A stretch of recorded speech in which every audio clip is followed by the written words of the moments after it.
हम भगवान से प्रार्थना करते हैं प्रभु ऐसा करना कि दूसरे को धन नष्ट कर देना, और हमें लगता है भगवान मान गए होंगे क्योंकि हम मंदिर में जाके 1-2 किलो लड्डू चढ़ा देते हैं। अब हमें लगता है कि जैसे आज का अधिकारी है ना, घूस लेता है और काम कर देता है, हमको लगता है भगवान भी घूस पर काम कर देता है, इसलिए हम भगवान को घूस दे देते हैं कि काम कर देना हमारा। अब सोचो, एक चोर भी मंदिर जाता है, प्रार्थना करता है, लड्डू चढ़ाता है, दूध चढ़ाता है, प्रभु ऐसी कृपा करना कि जिस घर में जाऊं तो बड़ा माल मिल जाए हमें। अब आपको क्या लगता है भगवान उस पर कृपा कर देंगे कि तुम जाओ बढ़िया एकदम खजाना रखा हुआ चुरा के ले आना? उसको लगता है कि प्रभु कृपा जरूर करेंगे। अब एक साहूकार बेचारा, घर का मालिक प्रार्थना करता है कि प्रभु ऐसी कृपा करना कि मेरे घर का धन दौलत सुरक्षित रहे, कभी कोई चोर ना चुरा पाए।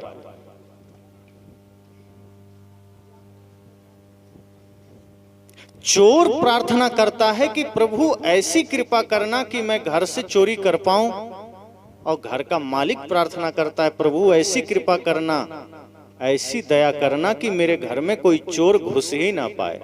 अब भगवान तो कंफ्यूज हो जाएंगे कि मैं किसका सुनूं, चोर का सुनूं कि इस आदमी का सुनूं। अब ऐसे में तो जो ज्यादा लड्डू चढ़ाया होगा भगवान उसी का सुनेंगे। अब चोर चढ़ा दिया 5 किलो लड्डू है, बेचारा जो घर का आदमी हो गया था 1 किलो लड्डू लेके, वो भी पुराना, अब वो ताजा लड्डू चढ़ा के आया, अब भगवान को चोर की सुनना पड़ेगा। ऐसा नहीं होता। ऐसा हम सोचते हैं कि हम कुछ भी मांगेंगे भगवान से मिल जाएगा, कि हम दूसरे के लिए दुख मांग लें तो मिल जाएगा। ऐसा नहीं होता। हम जिसके लिए कुछ भी गलत सोचते हैं पहले हमारे जीवन में होता है। इसलिए संत जन कहते हैं ध्यान सत्संग के समय भी अगर कोई गलत सोचता है, ध्यान प्रार्थना करके भी किसी के मन में गलत भाव आते हैं, इसका मतलब वो ध्यान को जाना नहीं है, उस सत्संग को जाना नहीं है। ध्यान और सत्संग कोई कालखंड में करने की चीज नहीं है, समय के अधीन नहीं है ध्यान। 12 बजे रात में मन हो गया ध्यान में बैठने का तो क्या करेंगे? नहीं करेंगे। ध्यान तो मौज है, आनंद है, कभी भी मन हो जाए ध्यान में लग जाइए, सत्संग में लग जाइए। ये तो 4 घंटे यहाँ सत्संग कर लिए तो क्या काम हो गया? नहीं हुआ। जैसे मोबाइल चार्ज में लगा दिया, मोबाइल चार्ज में लगा हुआ है, कई लोग को इतनी हड़बड़ी रहती है कि 2 घंटा अगर मोबाइल चार्ज में लगाया तो तब भी मोबाइल को नहीं छोड़ता, चार्ज में लगा के चलाते रहता। तो जब तक मोबाइल चार्ज हो रहा है आप चला रहे हैं, और जैसे ही चार्जर खोले मोबाइल ऑफ हो गया। आपको क्या करना होगा? आप सोचेंगे मेरा चार्जर खराब है या मोबाइल की बैटरी खराब है, क्योंकि 2 घंटे लगाने के बाद चार्ज में लगा था तब तक तो मोबाइल काम कर रहा है, तब तक तो मोबाइल ऑन ऑफ हो रहा है, जो हम सुनना देखना चाहते हैं देख सुन रहे हैं। लेकिन जैसे ही बिजली से हटा, चार्जर हटा, मोबाइल ऑफ हो गया।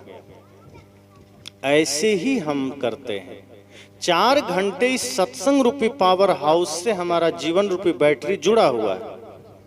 ये सत्संग एक पावर हाउस है, बिजली घर है, और हमारा जीवन समझो मोबाइल है, हमने इससे जोड़ दिया। अब जब तक 4 घंटे हमारा जीवन सत्संग में जुड़ा हुआ है तब तक लगता है हम भी चार्ज हो गए, तब तक लगता है हमारे जीवन में भी भक्ति है, प्रेम है, सत्य है। लेकिन जैसे ही सत्संग से जीवन अलग होकर के घर में गया, बैटरी ऑफ हो जाता है। प्रेम खत्म, सत्य खत्म, अहिंसा खत्म, ध्यान खत्म, दया खत्म, भक्ति खत्म, सेवा खत्म। संत कहते हैं आप अपने सुरति को, अपने ध्यान को, अपने चित्त को सत्संग में इस कदर लगाओ, इस तरह से लगाओ कि आप सत्संग से खुद को घर लेके भी चले जाओ, आप सत्संग से उठ करके दुकान पर भी चले जाओ, आप सत्संग से उठ करके बाजार भी चले जाओ, तो भक्ति, सेवा, भाव, प्रेम वहां मिटना नहीं चाहिए। सत्संग में भी आप आए तो यह भाव लेकर आए कि हे सद्गुरु, हे प्रभु, हमें तो और कुछ नहीं चाहिए, जीवन में भक्ति बनी रहे, सेवा का भाव बना रहे, प्राणी मात्र के प्रति सेवा का भाव बना रहे। इससे ज्यादा हमें और कुछ नहीं चाहिए। हमें दूसरों के लिए दुख नहीं मांगना है, दूसरों के लिए नरक नहीं मांगना है, क्योंकि हम दूसरों के लिए जो चीज मांगते हैं वो हमें पहले ही मिल जाता है। तो